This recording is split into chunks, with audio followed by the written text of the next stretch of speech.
같이 보실 말씀은 마태복음 8장 23절로 34절까지의 말씀입니다. 한 목소리로 말씀 압도하시겠습니다. 배에 오르심에 제자들이 따랐더니 바다에 큰 놀이 일어나 배가 물결에 덮이게 되었으되 예수께서는 주무시는지라.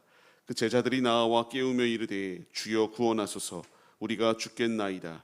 예수께서 이르시되 어찌하여 무서워하느냐, 믿음이 작은 자들아 하시고 곧 일어나사 바람과 바다를 꾸짖으시니 아주 잔잔하게 되거늘 그 사람들이 놀랍게 여겨 이르되 이가 어떤 사람이기에 바람과 바다도 순종하는가 하더라. 또 예수께서 건너편 가다라 지방에 가심에 귀신 들린 자 둘이 무덤 사이에서 나와 예수를 만나니 그들은 몹시 사나워 아무도 그 길로 지나갈 수 없을 지경이더라. 이에 그들이 소리질러 이르되 하나님의 아들이여, 우리가 당신과 무슨 상관이 있나이까? 때가 이르기 전에 우리를 괴롭게 하려고 여기 오셨나이까 하더니 마침 멀리서 많은 돼지떼가 먹고 있는지라. 귀신들이 예수께 간구하여 이르되 만일 우리를 쫓아내시려면 돼지떼에 들여보내소서 하니 그들에게 가라 하시니 귀신들이 나와서 돼지에게로 들어가는지라.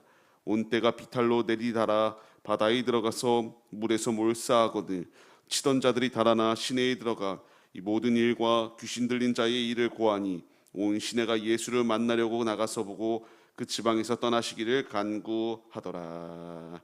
아멘.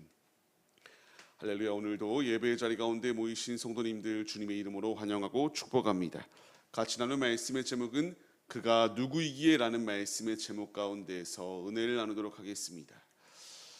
우리가 이 인생을 살아가다 보면은 내가 예상하지 못한 문제들이 우리 앞에 다가오기 마련입니다. 내가 생각했던 것과는 전혀 다른 거대한 풍랑과 같은 것이 이길 수 없는 것처럼 여겨지는 상황이 닥쳐올 때에 불현듯 우리 마음 가운데서 드는 마음이 주님, 왜 나에게 이런 시련을, 왜 이런 어려움을 주시는 것입니까? 라고 하는 불평의 마음들이, 원망의 마음들이 찾아오기 마련입니다. 아무리 믿음을 온전히 세워나가기 위하여 힘쓰고 든든히 우리의 믿음이 반석 위에 세워져 있다라고 말한다 할지라도 너무나 어려우면, 힘들면, 고통 속에서 신음하는 것은 어찌 보면은 당연할 수 있습니다. 그 당대의 최고의 의인이라고 불리웠던 욥도 하나님의 뜻을 구하며 나아갔지만 그의 인생에서 계속된 시련 속에 그가 역시 이와 같이 절규하였던 모습 또한 볼 수 있지 않습니까? 우리 앞에 신앙생활을 하다가 거대한 문제를 만나게 될 때에 두렵고 불평이 나오는 것은 어찌 보면 지극히 당연한 것입니다. 오늘 말씀을 보시게 되면은 제자들이 주님의 말씀을 따라서 배에 탔습니다. 제 배에 탔을 때에 그들은 생각했을 거예요. 안전할 것이다. 누구보다도 좋은 장소가 이곳일 것이다 라고 생각하였을 것입니다. 하지만 막상 배에 올라 따라 탔더니 그 후에 문제가 어떤 문제가 생깁니까? 배가 난파될 위기가 놓여 있었습니다. 이런 위기 가운데서도 예수님은 주무시고 있었다라는 것을 분명하게 보여주고 있어요. 이 선명한 말씀 가운데서 우리의 현실적인 신앙의 모습이 그대로 드러나게 되는 것을 볼 수 있습니다. 주님이 함께 하시면 역경이 없는 게 아닙니다. 주님이 함께 하시면 폭풍우가 우리의 삶 가운데 없는 게 아니에요. 제자들은 분명히 주님과 함께하고 있었습니다. 하지만 그 함께하는 과정 가운데서도 그들은 마주한 폭풍우가 배를 부술 위기가 분명히 존재했다라는 것을 말씀해 주고 계세요. 순종해서 배를 탔는데 난파의 위기다. 우리는 순종할지라도 어려움이 닥칠 수 있다는 사실을 인지해야 됩니다. 누구는 말합니다. 예수 믿으면, 하나님을 믿으면 모든 일이 다 잘 되고 술술 풀려야 되는 거 아니냐라고 이렇게 말하는 이들도 분명히 존재합니다. 하지만 신앙의 길을 걸어가다 보면은 내가 의도치 아니한 다양한 문제들을 만날 수 있다라는 사실을 우리가 잊지 말아야 해요. 분명히 예수님께서 배에 함께 계셨습니다. 함께 있으면서도 고난이라는 것이 이들 앞을 찾아왔다라는 것을 우리가 잊지 말아야 해요. 인생의 풍랑 가운데서 그것이 아무리 크다 할지라도 주님이 함께 하시는데 무엇이 두려움이 있겠습니까? 이 믿음의 모습이 우리에게 있어야 됩니다. 예수님께서 혼비백산하여 자신을 깨우는 이들을 무엇라 말합니까? 자신들이 이제 죽겠다라고 이렇게 예수님을 깨우기 시작합니다. 그때 예수님의 대답은 무서워하는 이유가 무엇이냐? 믿음이 작은 자들이라고 말씀하시며 일어나서 이와 같이 바람과 바다를 꾸짖으실 때에 잔잔하게 되었다라고 분명하게 말씀해 주시고 있습니다. 두려움보다 이제 우리가 이 두려움이라는 것 자체가 주님보다 풍랑을 더 크게 보기 시작할 때에 생기는 이상현상입니다. 주님이 나에게 원하시는 것은 문제보다 주님을 더 크게 보길 원치 아니하세요. 믿음으로 주님을 의지하라. 우리 앞에 분명히 폭풍우가, 우리 앞에 거센 문제가 닥쳐올 수는 있다. 하지만 이 문제 가운데서도 주님이 나와 함께 하시면 아무 상관없다, 이길 수 있다라고 하는 믿음을 가지고 나아갈 때에 아버지께서 믿음대로 역사해 주신다라는 것을 우리가 마음에 새겨야 된다라는 것을 분명히 말씀하세요.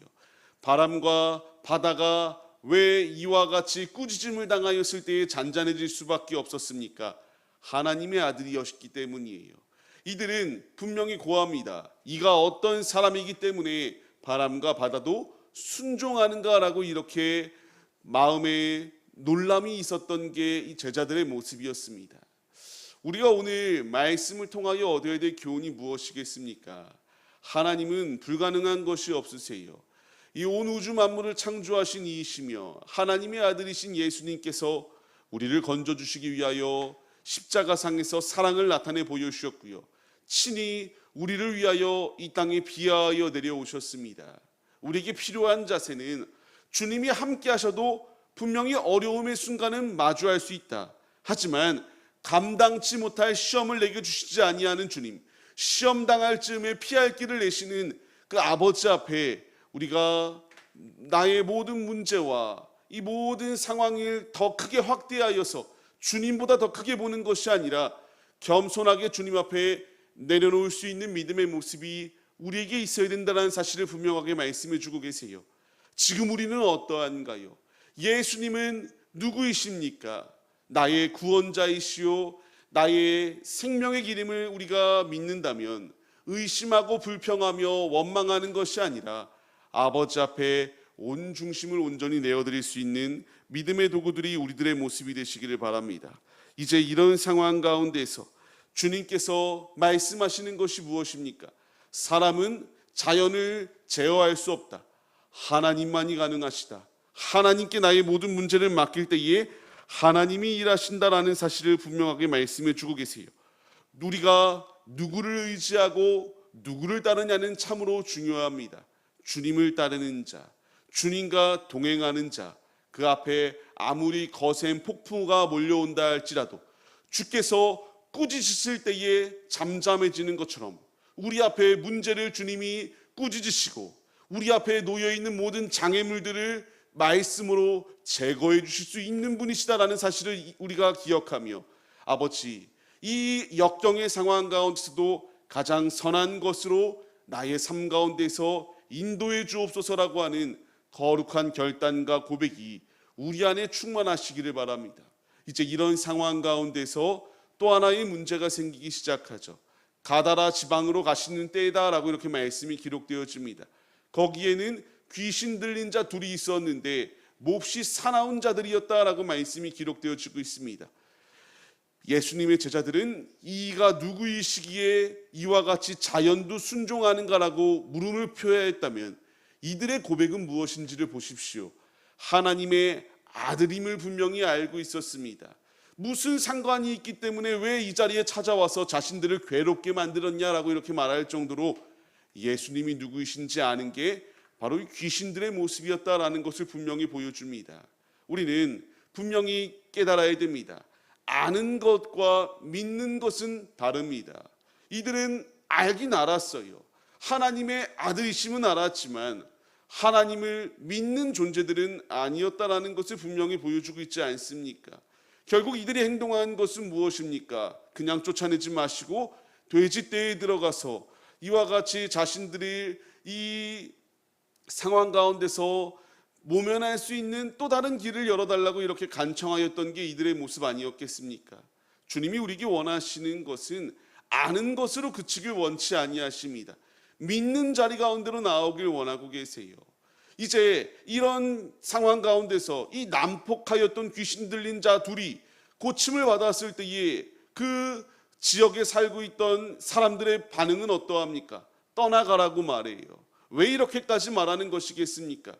주님 안에서 한 영혼이 구원받는 게 기쁘기보다 이들이 생각하였던 것은 자신들의 손해가 더 막심하다라는 것을 여겼기 때문에 떠나갈 것을 간청하였던 것이 이 가다라 지방 가운데 놓여 있었던 이들의 모습이었다라는 것을 분명히 보여주세요. 말씀을 받는 성도님들, 우리는 주님보다 다른 것을 더 크게 여겨서도 안 되고요. 한 영혼이 천하보다 귀하다라고 말씀하시는 주의 말씀에 순종하여서 주님 안에 구원함을 받은 우리들이 믿음의 자리로 나아올 수 있는 거룩한 결단과 주님의 마음이 우리 안에 필요하다라는 사실을 분명하게 말씀해 주고 계십니다. 세상은 손익을 따집니다. 하지만 하나님의 자녀들은 하나님의 뜻을 가장 우선순위에 두고 삶을 살아가야 된다라는 사실을 잊지 마시며 믿음의 길로 나아가시기 바랍니다. 주님의 권세 앞에 모든 것은 무릎 꿇을 수밖에 없습니다. 이 불변의 진리가 우리에게 지금 찾아오셨습니다. 예수 외에 다른 길은 없다. 주의 말씀에 순종하여 믿음의 자리로 나아가는 거룩한 주님의 자녀들의 모습이 우리들의 모습이 되시기를 주님의 이름으로 간절히 축원합니다.